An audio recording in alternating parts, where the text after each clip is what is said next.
curso sobre la interpretación de los sueños. Clase 1. Hoy vamos a estudiar el método de la interpretación onírica de Sigmund Freud, ejemplo del análisis de un sueño. El título dado a la obra, La interpretación de los sueños, revela de antemano la posición de Sigmund Freud y su interés, pues se había propuesto demostrar que los sueños son interpretables y que una vez interpretados, los sueños se revelan como productos complejos, con sentido, concatenables en el suceder psíquico del soñante que cuenta ese sueño. Las teorías científicas del momento consideraban el sueño, los productos oníricos, como productos insignificantes del aparato psíquico. Sin embargo, Freud, con esta nueva concepción y este interés suyo de interpretar los sueños, va a posicionarse frente a esa concepción científica de la época por considerar que los sueños no son para nada un producto menospreciable, sino que los sueños aportan una información muy relevante acerca del suceder psíquico del soñante. Pero siempre después de ser interpretados. La opinión profana se ha interesado siempre por los sueños y ha intentado interpretar el sentido de los sueños utilizando dos medios fundamentalmente. El primero de ellos es la interpretación simbólica de los sueños. Este medio toma el sueño en su totalidad e intenta sustituirlo por otro sentido más comprensible. El texto bíblico nos aporta un ejemplo de este tipo cuando José interpreta el sueño del faraón, que había soñado con 7 vacas gordas sucedidas por 7 vacas flacas. José interpreta el sueño como que 7 años de bonanza van a estar sucedidos por 7 años de pobreza y de escasez, que consumirán los productos de los 7 años de bonanza. La mayoría de los sueños artificiales producidos por los poetas en sus poemas están destinados a una interpretación de este tipo, a una interpretación simbólica. El problema viene con aquellos sueños que son embrollados o que son absurdos. ¿Cómo se interpretarían en este caso? Naturalmente no existe medio o técnica alguna para poder interpretar los sueños de esta manera simbólica, sino que quedaba sujeta a las capacidades extraordinarias del onirocrítico, de la persona que interpretaba los sueños, elevándose la interpretación mediante símbolos a la categoría de arte.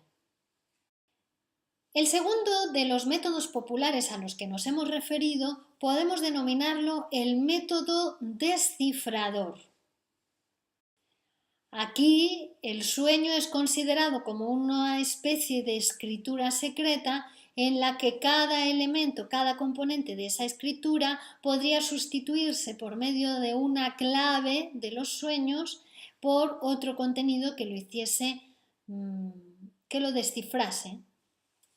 Si, por ejemplo, hemos soñado con una carta y con un entierro, si acudimos a las popularísimas claves de los sueños, a los libros de las claves de los sueños, se podría traducir carta por disgusto y entierro por esponsales.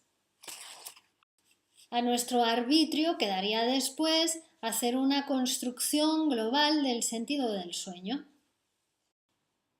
En el libro de Artemidoro de Dalcis encontramos una variante de este método descifrador que hace que no sea tan mecánica esa traducción. no solo habría que atender, según Artemidoro de Dalcis, al contenido del sueño, sino también a las circunstancias y a la personalidad del soñante. Según este método, el mismo elemento onírico va a tener una significación diferente para el rico, el casado o el orador, que para el pobre, el soltero o el comerciante, por ejemplo. Lo esencial de este método descifrador es que no se analiza el sueño en su globalidad, no se interpreta el sueño en su globalidad, sino que se sustituyen los diferentes elementos del conglomerado del sueño, como si fueran diferentes componentes de ese conglomerado del sueño, por otros elementos más comprensibles.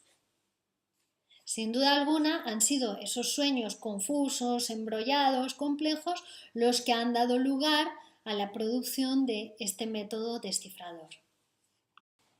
Ninguno de estos dos métodos popularmente utilizados para interpretar los sueños puede ser utilizado desde un planteamiento científico.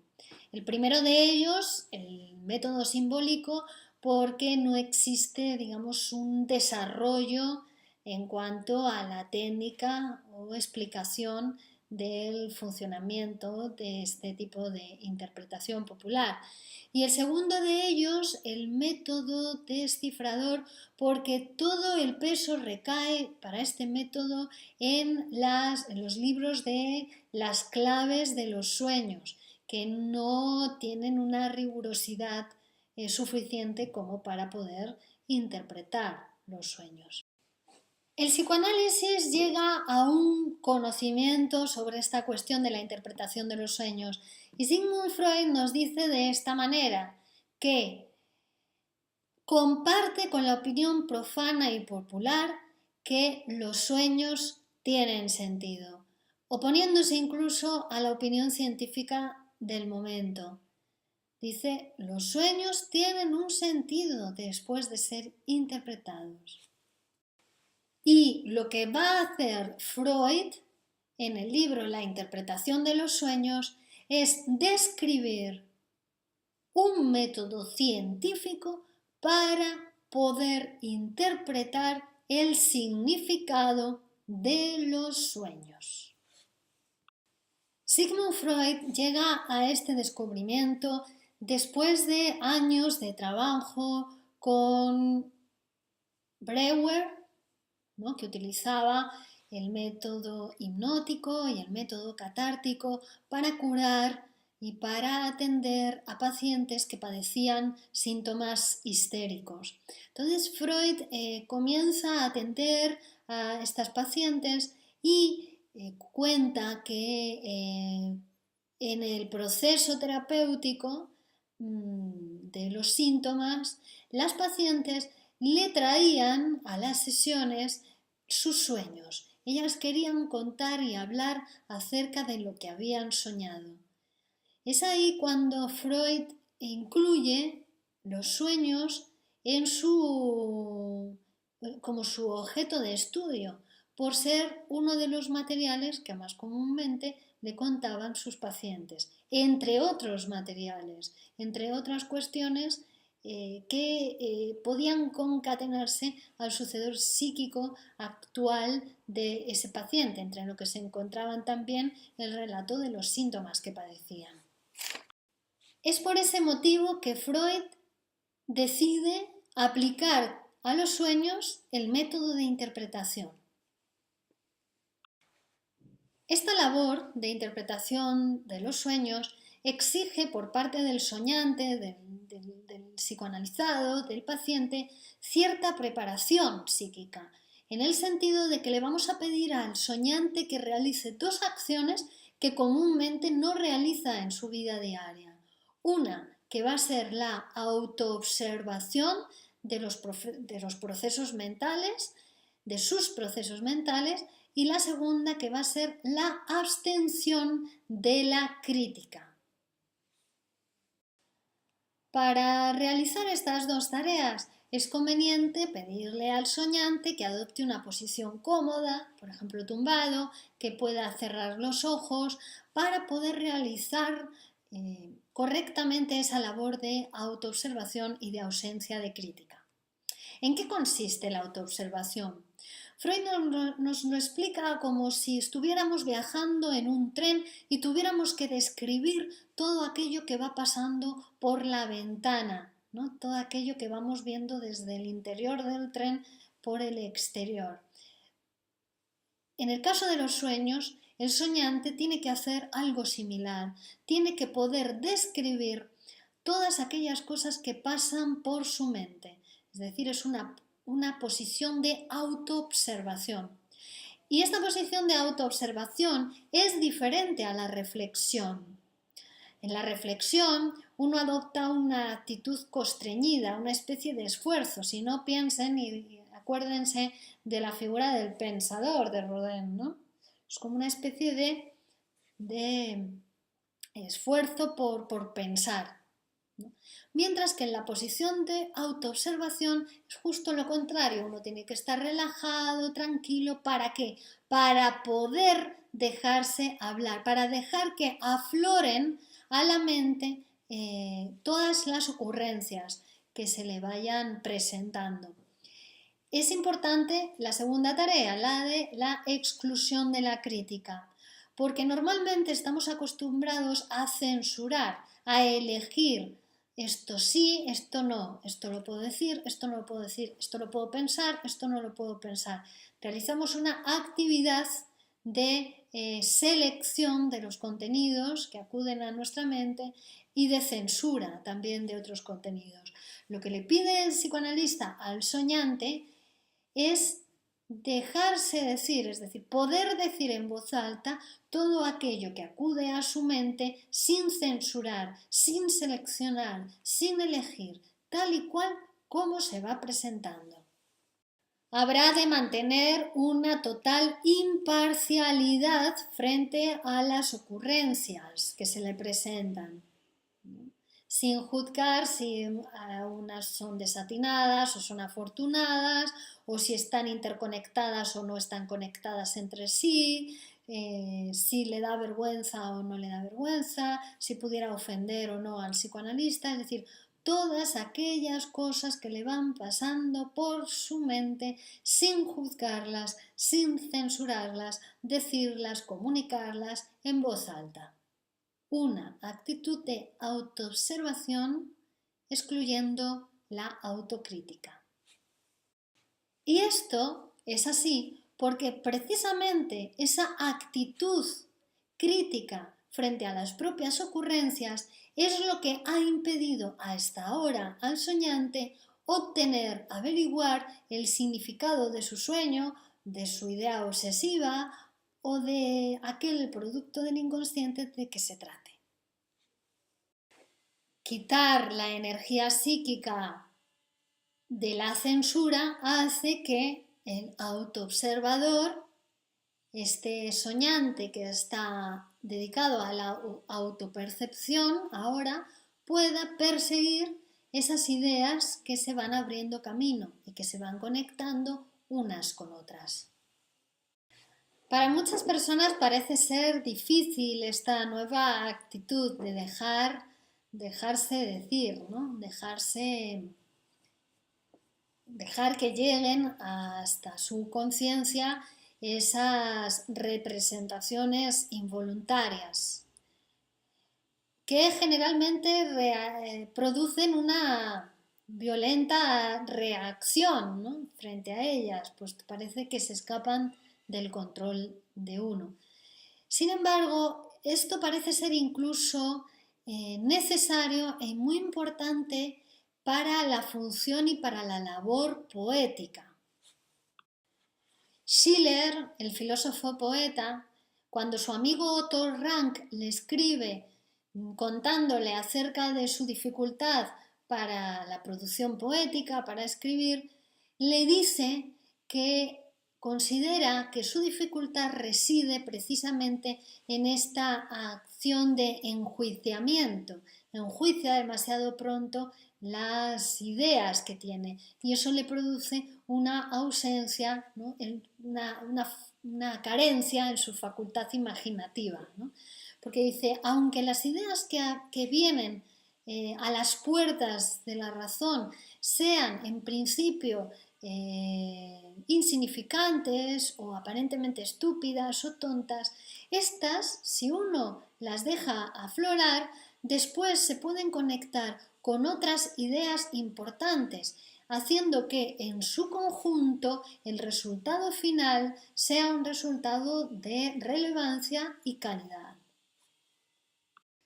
Y añade, sospecho que lo que sucede en los cerebros creadores es que se quita la vigilancia a las puertas, ¿no? Mientras que los críticos, que en muchas ocasiones permanecen estériles en el campo de la creación, precisamente es porque juzgan demasiado pronto los desvaríos o como desvaríos, ¿no? La producción del creador, y eso les impide continuar creando, produciendo. Mientras que es una cuestión de cantidad o de perdurabilidad en el tiempo lo que diferencia a un creador de un soñador. No es tan difícil, dice Freud, quitar la vigilancia de las puertas de la conciencia. Hasta yo mismo puedo hacerlo, dice, cuando escribo acerca de mis sueños y de las ocurrencias de mis sueños. Y la mayor parte de los pacientes pueden hacerlo sin problema para realizar un psicoanálisis. Los primeros ensayos de interpretación de los sueños que hace Freud le muestran que la interpretación no puede dirigirse a la totalidad del sueño, sino que vamos a tener que ir aproximándonos al sueño por fragmentos, porque cuando al soñante le preguntamos sobre la totalidad del sueño, le resulta bastante difícil orientarse a partir de todas las ideas aportadas. Entonces le vamos a pedir, y esto es algo en lo que el psicoanálisis se parece al método descifrador, le vamos a pedir que nos vaya aportando información sobre fragmentos concretos del sueño.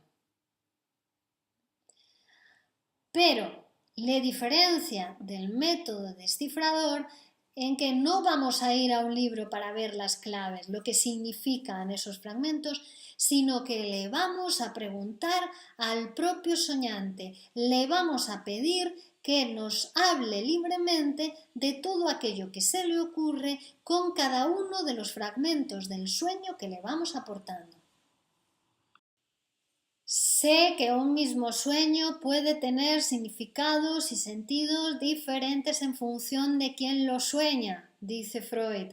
Es el soñante el que tiene el saber, eso sí, inconsciente, acerca de su suceder psíquico. Por lo tanto, no va a ser tan cómodo nuestro procedimiento como el método descifrador, sino que vamos a tener que hacer un trabajo de interpretación. Para ejemplificarnos cómo se realiza este trabajo de interpretación psicoanalítico, Freud lo primero que piensa es en traernos el ejemplo de uno de los millares de sueños que él ha analizado e interpretado en sus pacientes. Los pacientes a los que atendía Freud en este momento eran pacientes con algún tipo de afección psíquica, afectación en el campo de lo mental, histérica, neurosis de angustia, fobias, por lo que se abstiene de traer un sueño de uno de sus pacientes, en primer lugar porque tendría que presentarnos la historia clínica del paciente para poder comprender sus circunstancias y su suceder psíquico en el que podríamos concatenar la interpretación de este sueño. Además, él ya anticipa que si trae un sueño de uno de sus pacientes, la crítica le podrá decir que eso le pasa a sus pacientes porque son enfermos. Es entonces que Freud decide traer un sueño propio. Tampoco quiere traer a uno de sus amigos por carecer de la información suficiente a la hora de hacer la asociación libre. Entonces decide traer un sueño propio, a pesar de las objeciones y de las críticas que se le puedan realizar, y a pesar también de toda la información personal que va a tener que ir hablando y a tener que ir aportando en relación con cada sueño. Sin embargo, las condiciones le parecen lo suficientemente favorables para poder hacer esa asociación libre de ideas en relación con cada uno de los elementos del sueño y poder mostrarnos cómo funciona y cómo debe hacerse una interpretación de los sueños de acuerdo con el método psicoanalítico de interpretación. A continuación, vamos a mostrar el ejemplo de un análisis de un sueño. Vamos a ver ahora el sueño de Sigmund Freud, que conocemos como el sueño de Irma. Freud nos aporta primero una información preliminar acerca del sueño, después nos cuenta lo que es el sueño manifiesto, es decir, el relato del sueño, y después va a ir mostrándonos cómo hace el análisis del sueño por fragmentos, como nos acaba de explicar. Información preliminar. A principios del verano de 1895 sometí al tratamiento psicoanalítico a una señora joven a la que tanto yo como todos los míos profesábamos una cariñosa amistad. La mezcla de esta relación amistosa con la profesional constituye siempre para el médico, y mucho más para el psicoterapeuta, un inagotable venero de inquietudes. Su interés personal aumenta y, en cambio, disminuye su autoridad.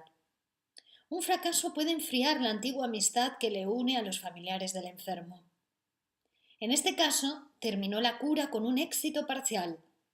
La paciente quedó libre de la angustia histérica, pero no de todos sus síntomas somáticos. No me hallaba yo por aquel entonces completamente seguro del criterio que debía seguirse para dar un fin definitivo al tratamiento de una histeria y propuse a la paciente una solución que le pareció inaceptable. Llegaba la época del veraneo. Hubimos de interrumpir el tratamiento en tal desacuerdo. Así las cosas, recibí la visita de un joven colega y buen amigo mío que había visto a Irma, mi paciente, y a su familia en su residencia veraniega. Al preguntarle yo cómo había encontrado a la enferma, me respondió: «Está mejor, pero no del todo». Sé que estas palabras de mi amigo Otto, o quizá el tono en que fueron pronunciadas, me irritaron. Creí ver en ellas el reproche de haber prometido demasiado a la paciente y atribuí, con razón o sin ella, la supuesta actitud de Otto en contra mía a la influencia de los familiares de la enferma, de los que sospechaban no ver con buenos ojos el tratamiento.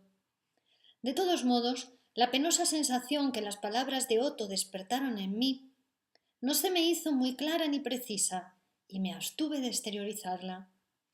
Aquella misma tarde redacté por escrito el historial clínico de Irma con el propósito de enviarlo, como para justificarme, al doctor M., entonces la personalidad que solía dar el tono en nuestro círculo. En la noche inmediata, más bien a la mañana, tuve el siguiente sueño, que senté por escrito al despertar y que es el primero que sometí a una minuciosa interpretación.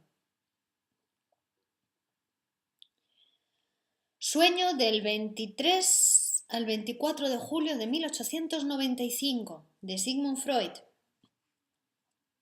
El sueño manifiesto, tal y como lo cuenta Freud, es el siguiente. En un amplio hall, muchos invitados a los que recibimos.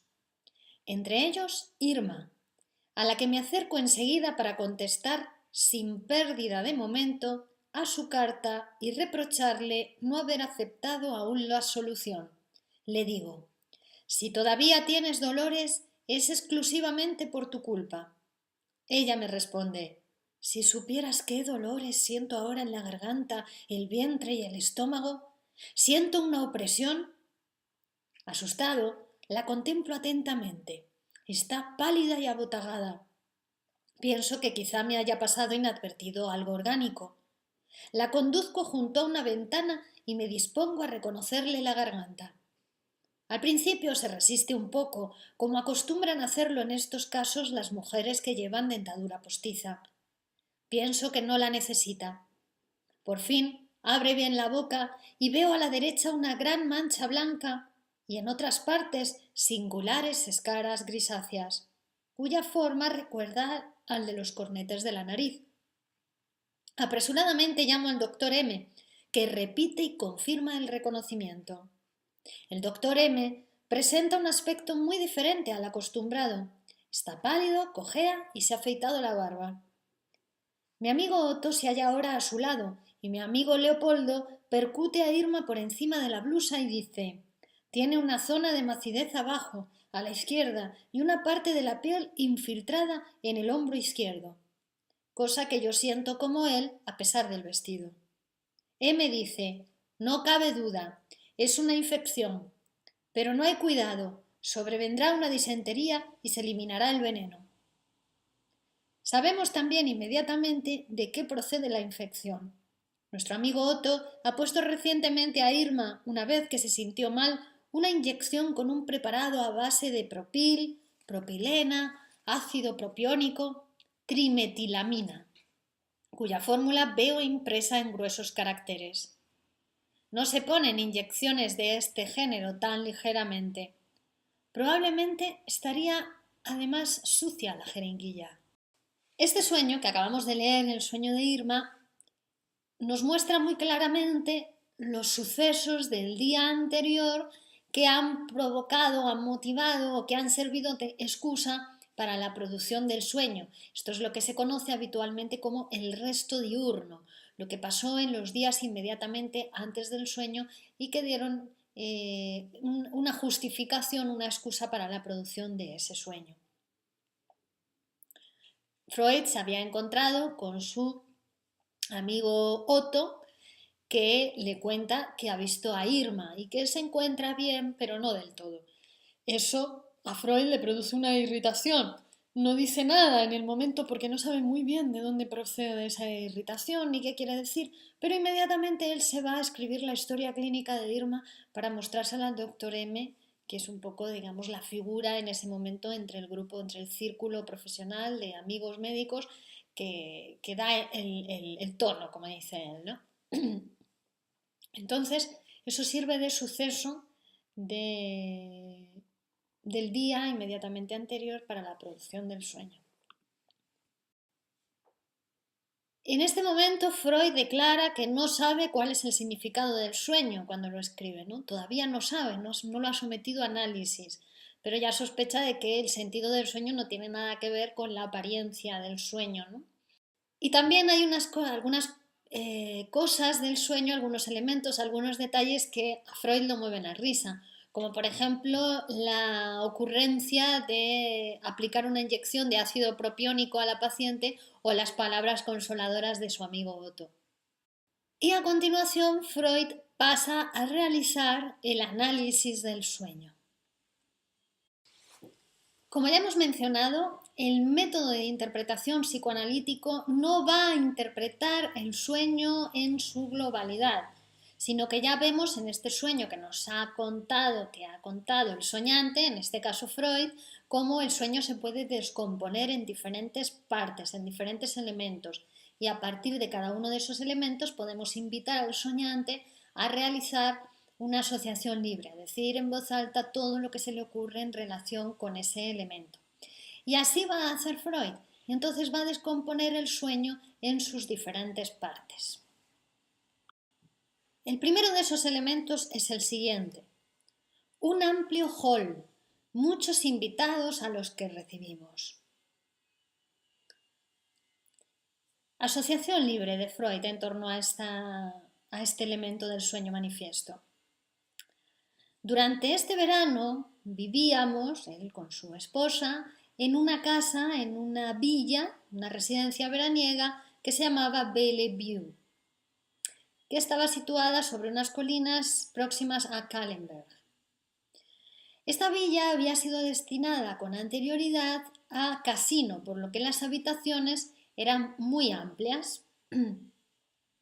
Hallándose en Bellevue tuvo este sueño Freud y dice que unos días antes su mujer le había manifestado su deseo de querer celebrar su cumpleaños e invitar a algunos amigos, entre los que se encontraba Irma. Así pues, este sueño de Freud dice anticipa esa situación. Es el día del cumpleaños de su mujer y recibimos en un amplio hall, dice Freud, a todos los invitados, entre los cuales se encuentra Irma. Ahí vemos la transformación, ¿no?, de un subjuntivo en un presente, en la situación actual, él se ve en esa situación y además de una idea abstracta, de una representación en palabras, hay una transformación a imágenes. Él se ve en el amplio hall recibiendo muchos invitados, entre los cuales se encuentra Irma. Segundo fragmento del sueño. Reprocho a Irma no haber aceptado aún la solución.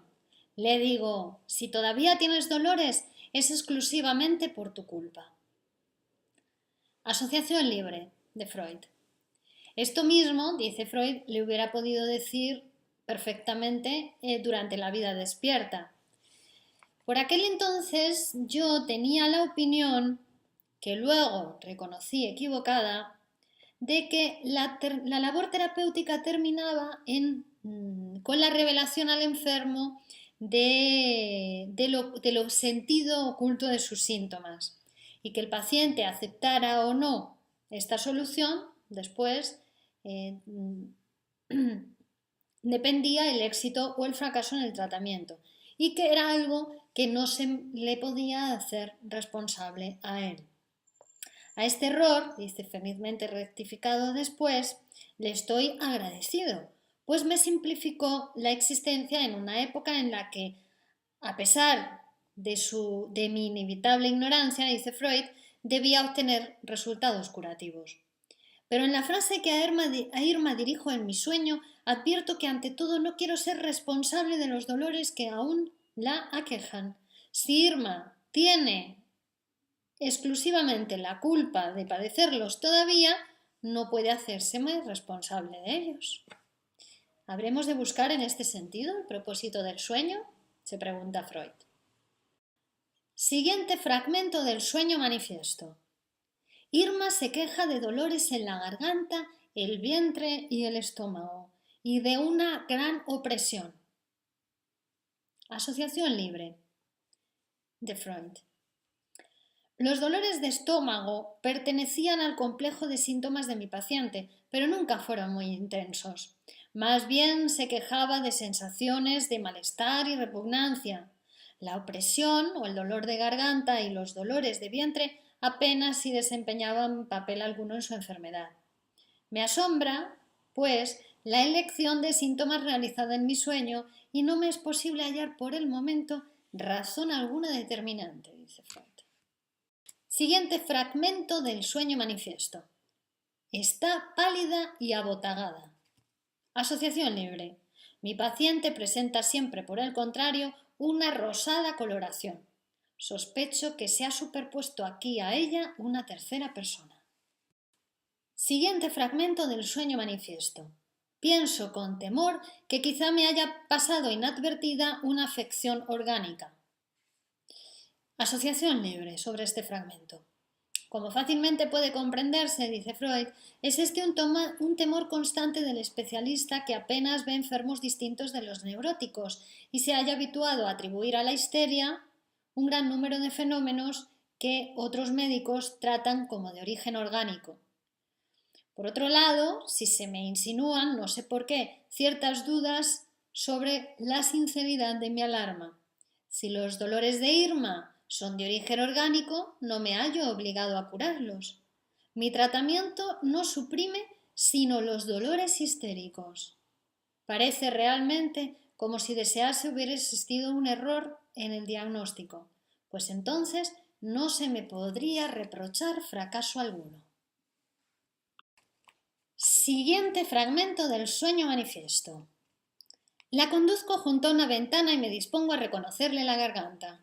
Al principio se resiste un poco, como acostumbran hacerlo en estos casos las mujeres que llevan dentadura postiza. Pienso que no la necesita. Asociación libre del soñante, en este caso Freud, sobre este fragmento del sueño. No he tenido nunca ocasión de reconocer la cavidad bucal de Irma. El suceso del sueño me recuerda el reciente reconocimiento de una institutriz que me había hecho al principio una impresión de juvenil belleza y que luego al abrir la boca intentó ocultar que llevaba dentadura postiza. A este caso se enlazan otros recuerdos de reconocimientos profesionales y de pequeños secretos descubiertos durante ellos para confusión de médico y enfermo. Mi pensamiento de que Irma no necesita dentadura postiza es, en primer lugar, una galantería para con nuestra amiga, pero sospecho que encierra aún otro significado distinto. En un atento análisis nos damos siempre cuenta de si hemos agotado o no los pensamientos ocultos buscados. La actitud de Irma junto a la ventana me recuerda de repente otro suceso. Irma tiene una íntima amiga a la que estimo altamente.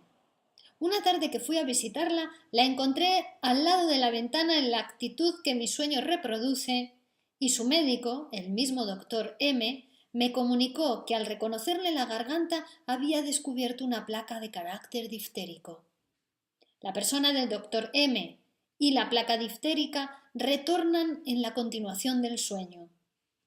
Recuerdo ahora que en los últimos meses he tenido razones suficientes para sospechar que también esta señora padece de histeria. Irma misma me lo ha revelado. Pero, ¿qué es lo que de sus síntomas conozco? Precisamente que sufre de opresión histérica de la garganta, como la Irma de mi sueño. Así, pues, he sustituido en a mi paciente por su amiga. Ahora recuerdo que ha acariciado varias veces la esperanza de que también esta señora se confiase a mis cuidados profesionales. Pero siempre he acabado por considerarlo improbable, pues es persona de carácter muy retraído. Se resiste a la intervención médica, como la Irma de mi sueño. Otra explicación sería la de que no lo necesita, pues hasta ahora se ha mostrado suficientemente enérgica para dominar sin auxilio ajeno sus trastornos. Quedan ya tan solo algunos rasgos que no me es posible adjudicar a Irma ni a su amiga. La palidez, el abotagamiento y la dentadura postiza. Esta última despertó en mí el recuerdo de la institutriz antes citada. A continuación se me muestra otra persona a la que los rasgos restantes podrían aludir. No la cuento tampoco entre mis pacientes ni deseo que jamás lo sea, pues se avergüenza ante mí y no la creo una enferma dócil. Generalmente se halla pálida y en temporada que gozó de excelente salud engordó hasta parecer abotagada. Con una nota a pie de página nos dice que a esta persona también se le pueden atribuir los dolores de vientre, hasta ahora inexplicados de que Irma se lamenta en el sueño.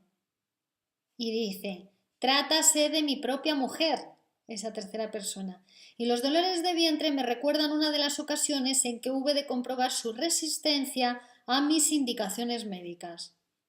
Tengo que confesar que no trato en este sueño con mucha amabilidad a Irma ni a mi mujer, mas ha de disculpárseme el que comparo ambas al ideal de paciente dócil y manejable. Sigue con el análisis, la asociación libre. Por tanto, he comparado, esto que hace aquí, ¿no? He comparado a Irma con otras dos personas que se resistirán igualmente al tratamiento. ¿Qué sentido puede tener el haberla sustituido por su amiga en mi sueño? Quizá el de que deseo realmente una tal sustitución, por serme esta señora más simpática o porque tengo una más alta idea de su inteligencia. Resulta, en efecto, que Irma me parece ahora ininteligente por no haber aceptado mi solución. La otra, más lista, dice Freud, cedería antes, ¿no? Por fin abre bien la boca. Es un fragmento del sueño. La amiga de Irma me relataría sus pensamientos con más sinceridad y menos resistencia que aquella. Siguiente fragmento del sueño manifiesto. En la garganta veo una mancha blanca y escaras de forma semejante a los cornetes de la nariz. Asociación libre sobre este fragmento. La mancha blanca me recuerda la difteria y por tanto a la amiga de Irma y además la grave enfermedad de mi hija mayor hace ya cerca de 2 años y todos los sobresaltos de aquella triste época. Las escaras que cubren las conchas nasales aluden a una preocupación mía sobre mi propia salud. En esta época solía tomar con frecuencia cocaína para aliviar una molesta rinitis y había oído decir pocos antes que una paciente que usaba este mismo medio se había provocado una extensa necrosis de la mucosa nasal. La prescripción de la cocaína para estos casos, dada por mí en 1885, me ha traído severos reproches, dice Freud. Un querido amigo mío, muerto ya en 1885, apresuró su fin por el abuso de ese medio. Siguiente fragmento del sueño manifiesto. Apresuradamente llamo al doctor M, que repite el reconocimiento. Esto correspondería sencillamente a la posición. Siguiente fragmento del sueño manifiesto.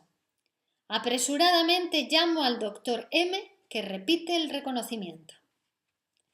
Asociación libre sobre este fragmento.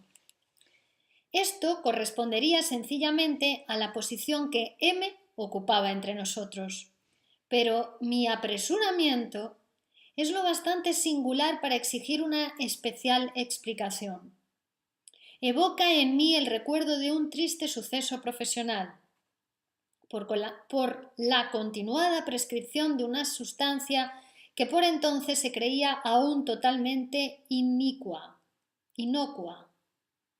sulfonal. Provoqué una vez una grave intoxicación en una paciente, teniendo que acudir en busca de auxilio a la mayor experiencia de mi colega, el doctor M, más antiguo que yo en el ejercicio profesional.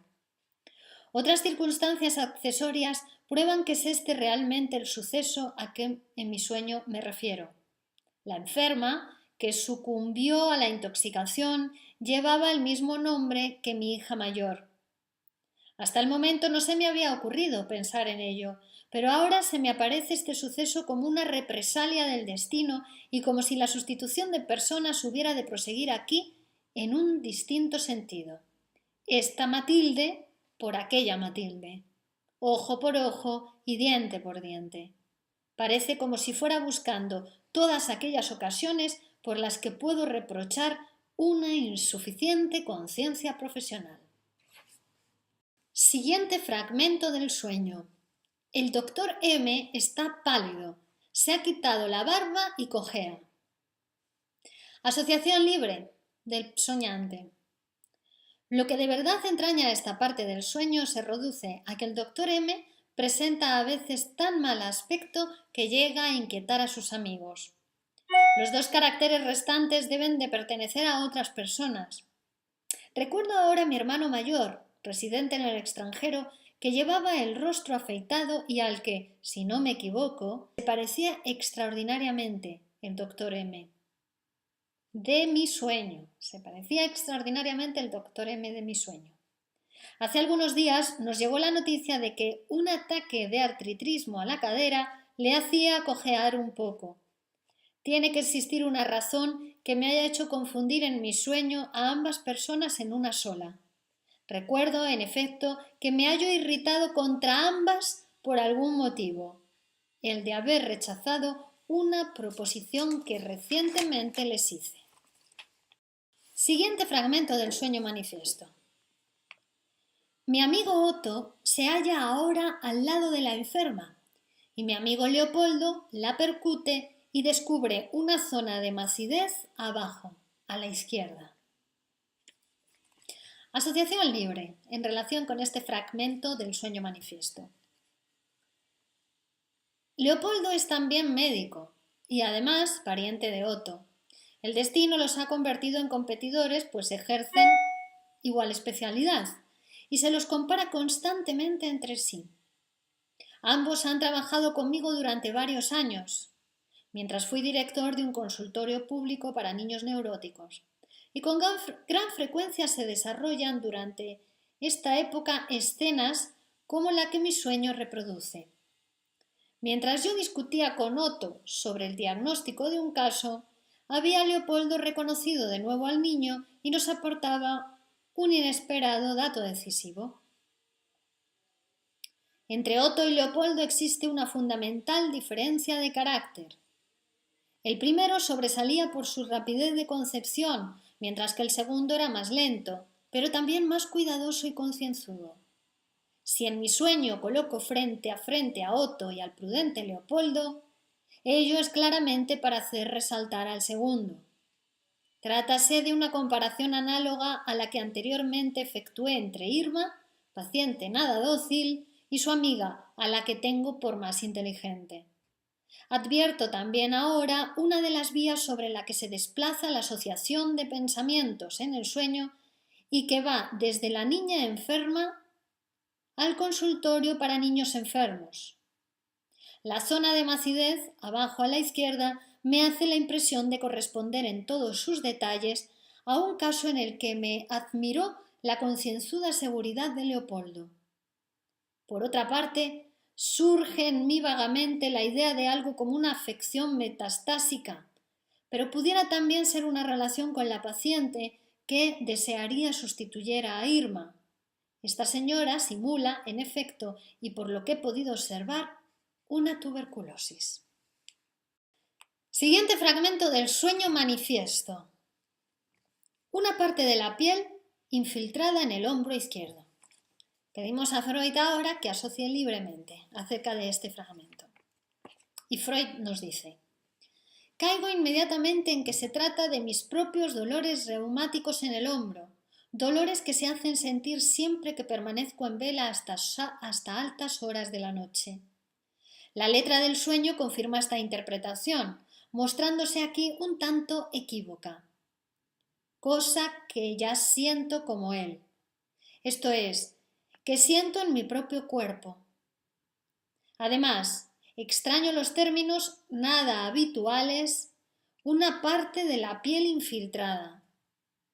A la frase una infiltración posterior-superior izquierda estamos acostumbrados. Esta frase se pulmón y con ello nuevamente a la tuberculosis. Siguiente fragmento del sueño manifiesto. A pesar del vestido. ¿Qué asocia Freud con respecto a este fragmento? ¿Qué le sugiere? Esto no es, desde luego, sino una interpolación accesoria. En el consultorio acostumbrábamos, como es natural, hacer desnudar a los niños para reconocerlos. Detalle que se opone aquí a la forma en que hemos de reconocer a nuestras pacientes adultas. De un excelente clínico solía referirse que nunca reconoció a sus enfermas sino por encima de los vestidos. A partir de aquí se oscurecen mis ideas o, dicho francamente, no me siento inclinado a profundizar más en esta cuestión. Siguiente fragmento del sueño manifiesto.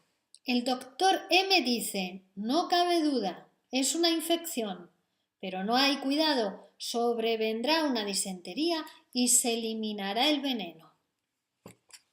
Le pedimos a Freud que asocie libremente acerca de este fragmento del sueño, que diga todo aquello que le sugiere. Y Freud dice: todo esto me parece al principio absolutamente ridículo, mas, sin embargo, habré de someterlo, como los demás elementos del sueño, a un cuidadoso análisis. Lo que en la paciente he hallado es una difteritis local. De la época en que mi hija estuvo enferma, recuerdo la discusión sobre difteritis y difteria. Esta última sería la infección general subsiguiente a la difteritis local. Así pues, Es una tal infección general lo que Leopoldo diagnostica al descubrir la zona de macidez, la cual hace pensar en un foco metastásico. Pero creo que precisamente en la difteria no se presentan jamás tales metástasis. Más bien me recuerdan una piemia. Siguiente fragmento del sueño manifiesto. No hay cuidado. ¿Qué se le ocurre a Freud en relación con este fragmento? Es esta una frase de aliento y consuelo que, a mi juicio, se justifica en la forma siguiente. El fragmento onírico últimamente examinado pretende que los dolores de la paciente proceden de una grave afección orgánica. Sospecho que con esto no quiero sino alejar de mí toda culpa. El tratamiento psíquico no puede ser hecho responsable de la no curación de una difteritis. De todos modos, me avergüenza echar sobre Irma el peso de una tan grave enfermedad, no más que para quedarme libre de todo reproche, y necesitando algo que me garantice un desenlace favorable, me parece de perlas poner las palabras de aliento en la boca del doctor M. Pero en este punto me coloco por encima del sueño, cosa que necesita explicación. Mas, ¿por qué ese consuelo tan desatinado?, se pregunta Freud. Siguiente fragmento del sueño manifiesto sometido a análisis. Es disentería. Asociación libre de Freud con respecto a este fragmento. Una cualquiera representación teórica lejana de que los gérmenes patógenos pueden ser eliminados por el intestino. ¿Me propondré acaso burlarme así de la inclinación del doctor M a explicaciones un tanto traídas por los cabellos y a singulares conexiones patológicas? La disentería evoca en mí otras ideas distintas. Hace pocos meses reconocí a una joven que padecía singulares trastornos intestinales y al que otros colegas habían tratado como un caso de anemia con nutrición insuficiente. Comprobé que se trataba de un histérico. Pero no quise ensayar en él mi psicoterapia y le recomendé que hiciese un viaje por mar. Hace pocos días recibí desde Egipto una desesperada carta de este enfermo en la que me comunicaba haber padecido un nuevo ataque que el médico había diagnosticado de disentería. Sospecho, ciertamente, que este diagnóstico es un error de un ignorante colega que se ha dejado engañar por una de las simulaciones de la histeria. Pero de todos modos, no puedo por menos de reprocharme el haber expuesto a mi paciente a contraer, sobre su afección intestinal histérica, una afección orgánica. Disentería suena análogamente a difteria, palabra que no aparece en el sueño. ¿Habré realmente de aceptar que con el pronóstico optimista que en mi sueño pongo en boca del doctor M, no persigo sino burlarme de él? Pues ahora recuerdo que hace años me relató él mismo, con grandes risas, una análoga historia.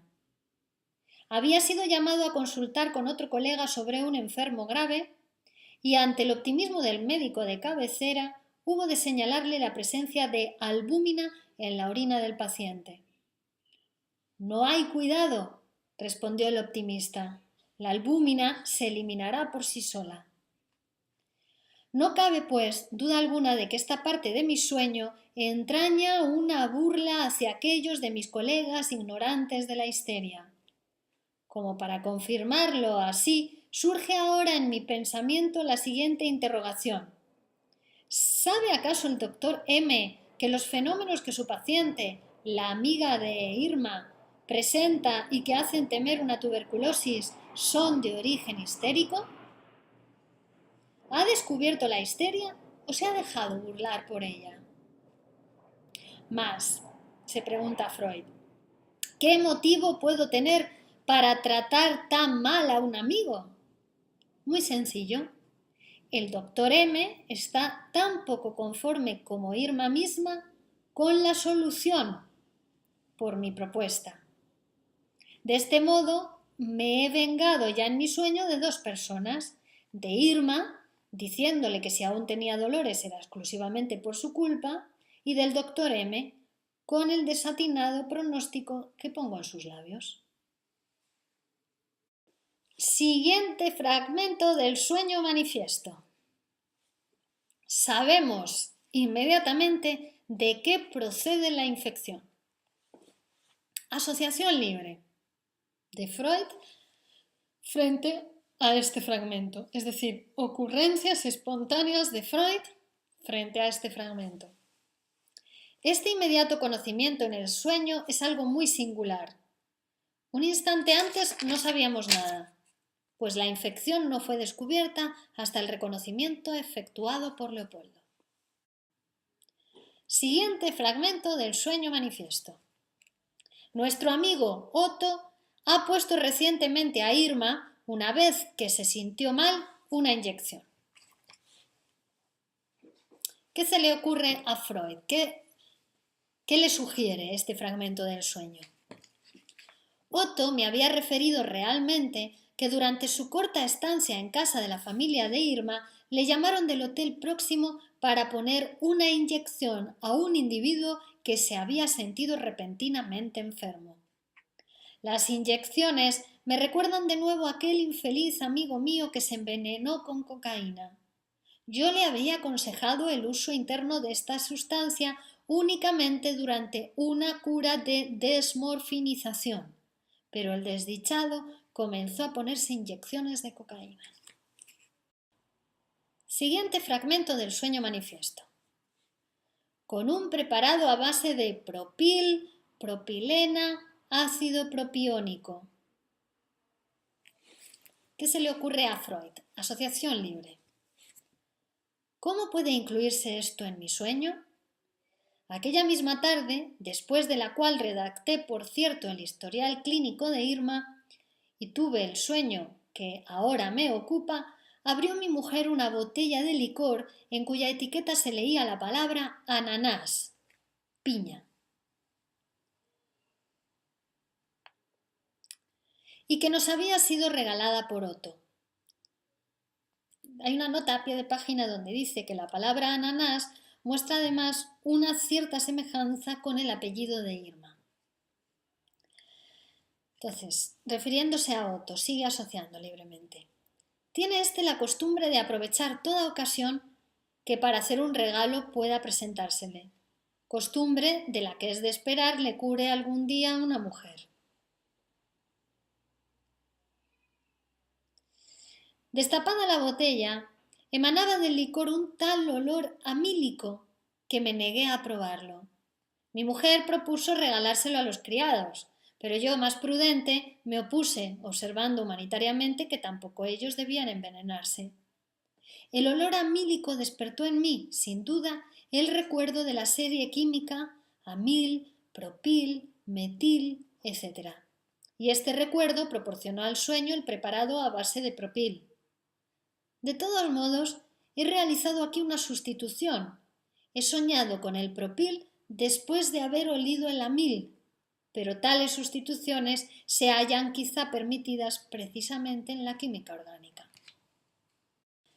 Siguiente fragmento del sueño manifiesto.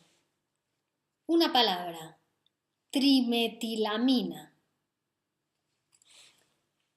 ¿Qué le sugiere esta palabra a Sigmund Freud en su asociación libre? En mi sueño veo la fórmula química de esta sustancia, cosa que testimonia de un gran esfuerzo de mi memoria, y la veo impresa en gruesos caracteres, como si quisiera hacer resaltar su especial importancia dentro del contexto en el que se halla incluida.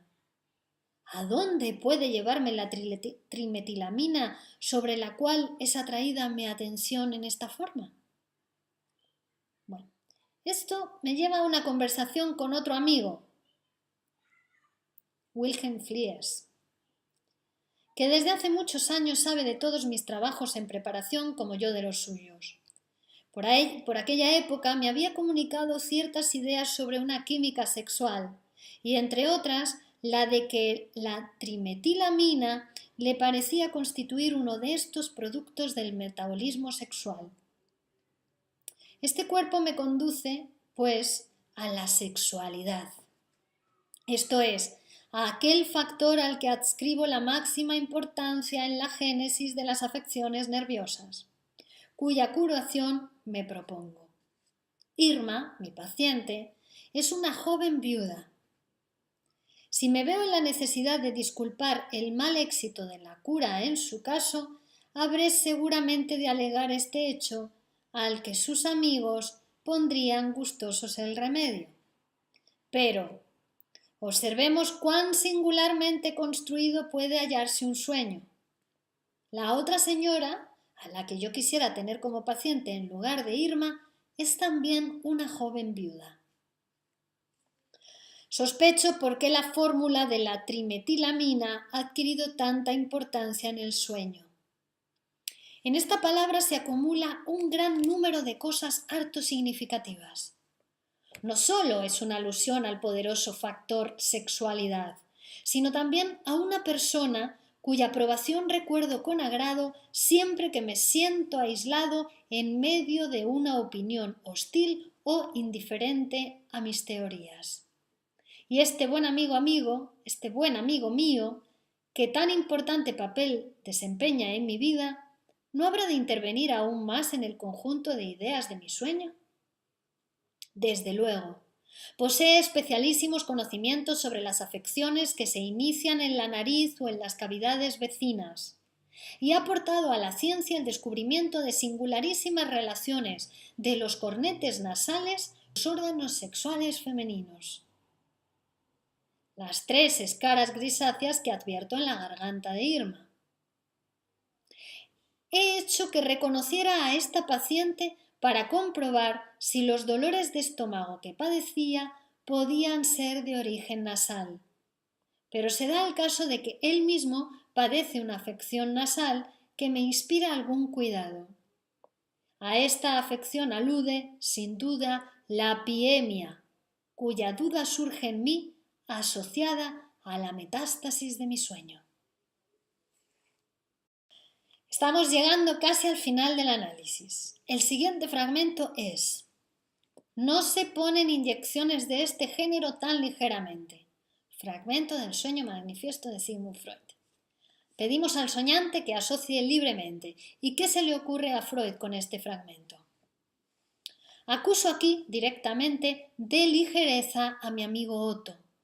Realmente creo haber pensado algo análogo la tarde anterior a mi sueño, cuando me pareció ver expresado en sus palabras o en su mirada un reproche contra mi actuación profesional con Irma. Mis pensamientos fueron aproximadamente como sigue. Qué fácilmente se deja influir por otras personas y cuán ligero es en sus juicios. Esta parte del sueño alude, además, a aquel difunto amigo mío que tan ligeramente se decidió a inyectarse cocaína. Como ya he indicado antes, al prescribirle el uso interno de esta sustancia, no pensé jamás que pudiera administrársela en inyecciones. Al reprochar a Otto su ligereza en el empleo de ciertas sustancias químicas, observo que rozo de nuevo la historia de aquella infeliz Matilde, de la que se deduce un análogo reproche para mí. Claramente se ve que reúno aquí ejemplos de mi conciencia profesional, pero también de todo lo contrario. Y llegamos así al último fragmento del análisis del sueño, que dice: probablemente estaría, además, sucia la jeringuilla. Asociación libre del soñante en relación a este fragmento del sueño. Un nuevo reproche contra Otto, pero de distinta procedencia. Ayer encontré casualmente al hijo de una señora de 82 años a la que administro diariamente 2 inyecciones de morfina. En la actualidad se halla veraneando y ha llegado hasta mí la noticia de que padece una flebitis. Inmediatamente pensé que debía tratarse de una infección provocada por falta de limpieza de la jeringuilla. Puedo vanagloriarme de no haber causado un solo accidente de este género en 2 años que llevo tratándola a diario. Bien es verdad que la total asepsia de la jeringuilla constituye mi constante preocupación. En estas cosas soy siempre muy concienzudo. La flebitis me recuerda de nuevo a mi mujer, que padeció de esta enfermedad durante un embarazo. Después surge en mí el recuerdo de 3 situaciones análogas, de las que fueron, respectivamente, protagonistas mi mujer, Irma y la difunta Matilde. Situaciones cuya entidad es, sin duda alguna, lo que me ha permitido sustituir entre sí a estas 3 personas en mi sueño. La interpretación del sueño, el análisis del sueño termina aquí. Y este análisis nos permite a nosotros, le permite a Freud, en este momento escritural, histórico, darse cuenta, ¿no?, de que el sueño le está revelando un motivo de producción y a nosotros nos permite también darnos cuenta de ello para aprender cómo funciona, cuál es la inteligencia del sueño. El sueño cumple algunos deseos que los sucesos del día inmediatamente anterior habían despertado en Freud, ¿no? Cuando Otto le cuenta que ha visto a Irma, que se encuentra mejor, pero no del todo, y él rápidamente va a escribir la historia clínica de Irma. El sueño ha despertado algunos deseos en Freud. El resultado del sueño es, en efecto, que no es Freud, sino Otto el responsable de los dolores de Irma. Freud se sintió irritado cuando Otto le dijo esa frase. Entonces, mediante su sueño, Freud consigue vengarse de su amigo Otto, porque le hace responsable a Otto de la enfermedad de Irma. Se les ha pasado una causa orgánica. Entonces, si la enfermedad era orgánica, ya no podía responsabilizársele a él, como psicoterapeuta de Irma, por no haber curado completamente a la paciente. Entonces vemos que el sueño se venga de Otto. El contenido del sueño es, por tanto, una realización de deseos y su motivo, un deseo. Freud se venga de Otto no solo reprochándole su ligereza a la hora de aplicar inyecciones, sino también refiriéndose a la pestilencia del licor. ¿Y esto cómo lo resuelve? Que crea una frase donde se condensan, digamos, las dos ideas, ¿no? Porque la frase es una inyección con un preparado a base de propilena.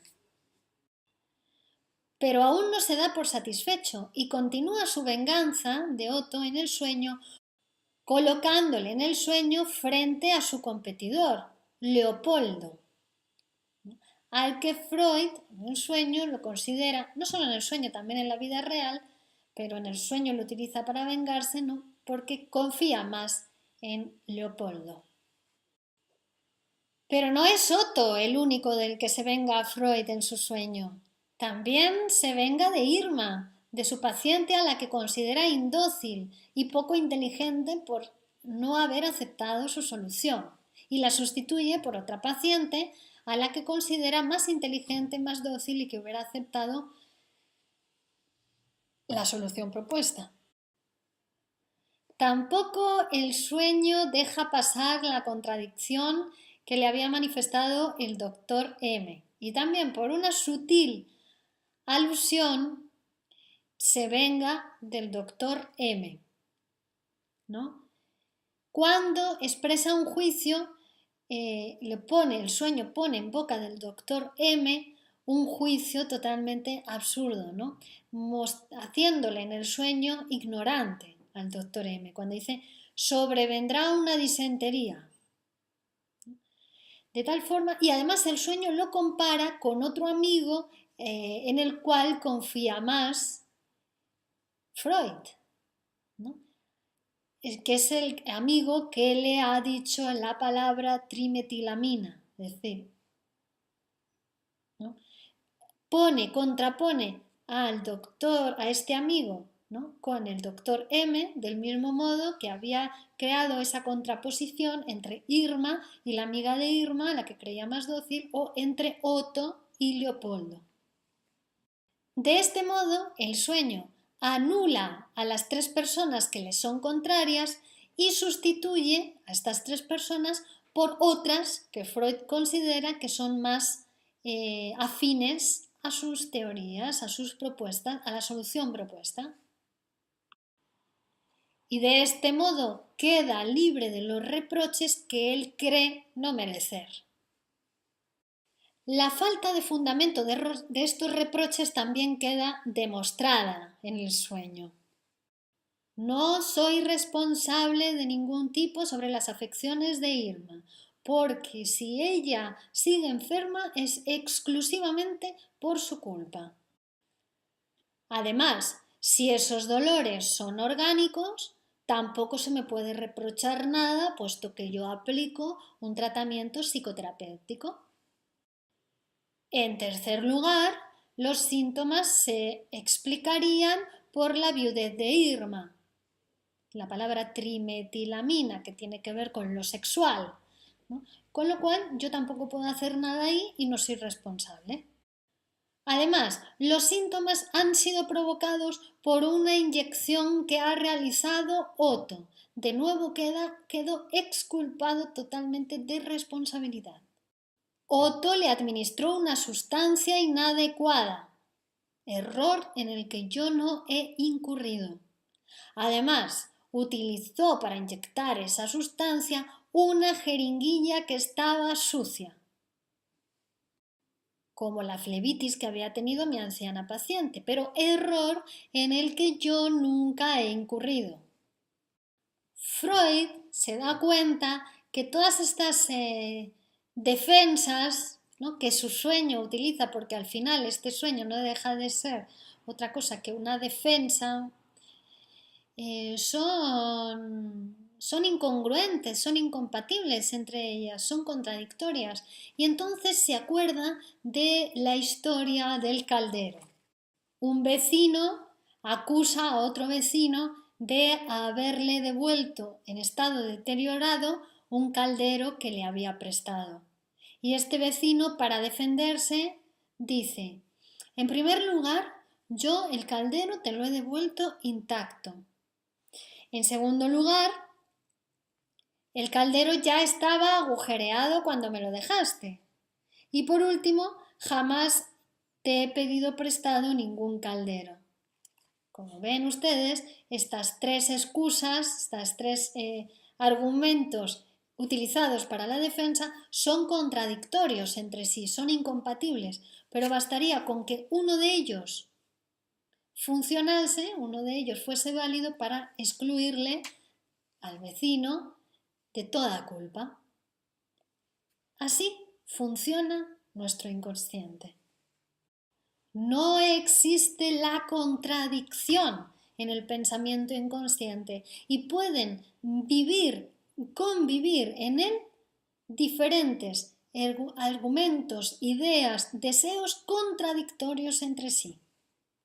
En el sueño aparecen otra serie de ideas, de elementos, de menciones que no están tan claramente desarrolladas, ¿no? Como por ejemplo la enfermedad de su hija, la enfermedad de esa otra paciente que se llamaba como su hija, la toxicidad de la cocaína, la afección de la paciente residente en Egipto, sus preocupaciones sobre la salud de su hermano, del doctor M, de su mujer, sus propias dolencias y el cuidado que le inspira la afección nasal de su amigo, ¿no?